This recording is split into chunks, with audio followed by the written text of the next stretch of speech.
livro é sobretudo um encontro do escritor ou da escritora com quem a lê, e que esta função de apresentação é mais ou menos como a de um jovem cantor com algumas aspirações que faz a primeira parte de um concerto de alguém muito consagrado. E, portanto, sempre vi quando espectador, sempre vi com alguma distância e ansiedade as longas prosas dos apresentadores, que me pareceram sempre inconvenientes. Porque, na verdade, quando vou assistir à apresentação de um livro, espero quem cometeu a escrita antes de mais nada.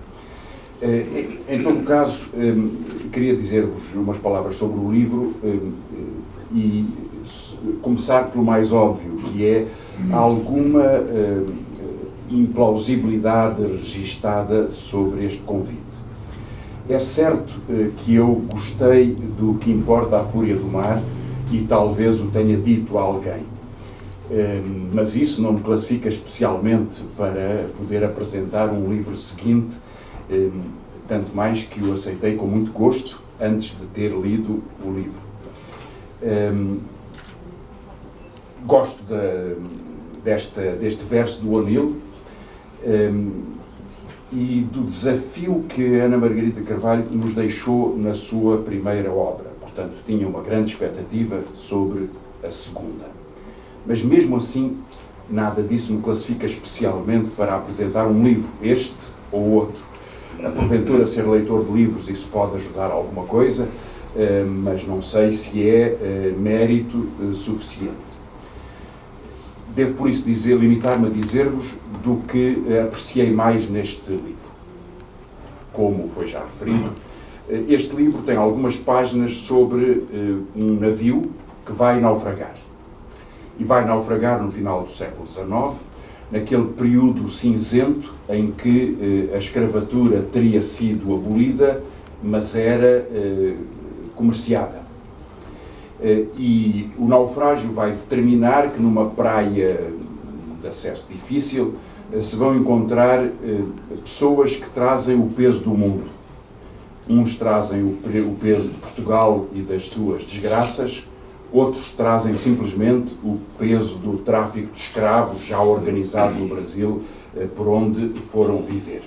E é assim que uma senhora, uma aristocrata, a sua filha triste, um criado que é uma criada, um capataz que talvez tivesse tido alguma poesia na sua história, um escravo, um padre, um estudante, um catraio e depois mais uma outra cria, se vão juntar nesta praia para fazer uma história. Alguém me dizia uma vez que Portugal tem um problema, entre muitos, que é ter muito passado e pouca memória. Um livro destes confronta sempre os personagens que aqui são juntos com um problema do mesmo tipo. Eles têm muito passado, da memória é que nos fizerem ver, mas têm sobretudo muita pena, muitos arrependimentos e muitos sofrimentos. E é sobre esse sofrimento e o seu papel na literatura que eu queria acrescentar alguma coisa, porque me parece que é talvez o aspecto mais importante do livro. O Fernando Pessoa, que é um daqueles autores muito prolixos para se encontrarem boas epígrafes e alguns ditados, escrevia que a arte consiste em fazer os outros sentirem o que nós sentimos, em libertá-los deles mesmos, propondo-lhes a nossa personalidade para especial libertação. Eu creio que isto está totalmente errado. E creio que, quando lermos este livro, talvez possamos sentir porque é que a autora se situa num outro lado desta história. A literatura não tem que criar uma libertação. Duvido mesmo que, para a maior parte dos autores, porventura isso acontecerá com alguns, mas para a maior parte dos autores, essa missão não está autodesignada. Tem uma função emancipatória, tem uma função de conhecimento? Isso certamente que sim.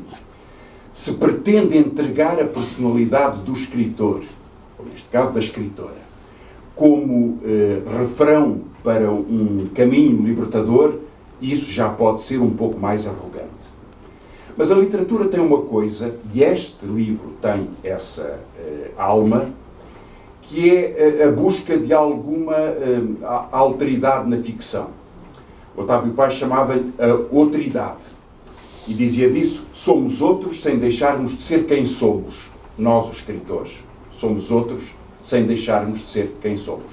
Portanto, não é tanto a função de libertar que vai ser atribuída ao leitor, se ele for suficientemente atento, mas é mais a pretensão dos autores de se apresentarem sob outras peles, com outras histórias, com outros olhares e, portanto, com outras penas. E talvez essa seja uma função da literatura que nós encontramos neste texto. Porque ele não é, sendo história, não é propriamente um romance sobre a história. Em qualquer época do mundo, isto se poderia passar. Mas é sobre aquilo do mais difícil que a escrita nos traz, que é sobre o encontro ou a perda dos outros. Conhecemos quem não conhecíamos e podemos conhecê-los no desvanecimento, no fim do amor, na morte. Isso é o que a literatura nos dá. E, portanto, é o autor que se coloca noutras histórias, mas é muito mais do que isso. Porque é o autor que deixa as outras histórias contarem-se. Não há nenhum grande romancista, ou nenhum romancista que mereça esse nome, que não permita ou que não crie a liberdade dos seus próprios personagens. Têm que ser eles próprios. Têm que contar a sua história. Têm que ter o seu sofrimento. E não é do autor. É mais do que o autor. E por isso o autor cria uma alteridade, porque personifica o tempo, além de personificar o outro. Apropria-se do seu tempo, mas recria um mundo por uma rememoração que é sofrida, como vocês verão, porque neste livro todas as pessoas têm histórias. Todas as histórias são diferentes. Todas elas são uma tragédia, porque é assim a vida. E, na verdade, eles cruzam-se, transformam-se, organizam um mundo à sua escala, com segredos que mantêm sempre entre si. Eles não se contam uns aos outros, mas vão se descobrir e cruzar e influenciar, porque é assim que podem sobreviver e é assim que vão mudar e vão mudar tanto. E por isso mesmo, porque penso que a boa literatura, o bom romance, pelo menos, é a tragédia, encontrarão nesta tragédia a verdade destes personagens. Ana Margarida trouxe-nos essa verdade, e isso é o que podemos agradecer a um autor que estima as suas letras e que estima os seus leitores, antes de mais nada, porque é este ato de comunicação que o faz um livro, um grande livro. E creio que encontrarão, portanto, aqui aquilo que é o mais essencial na literatura, que é um romance que nos traz um drama intenso. Porque toda esta vida, nas suas alegrias também, é um drama intenso, e é assim que não se pode morar nos olhos de um gato. Talvez seja este o recado que ela nos deixa. E por isso, aqui está o livro da Ana Margarida de Carvalho, que nos diz simplesmente isto: nós somos quem somos e temos esta história, e esta história é o que nos ensina.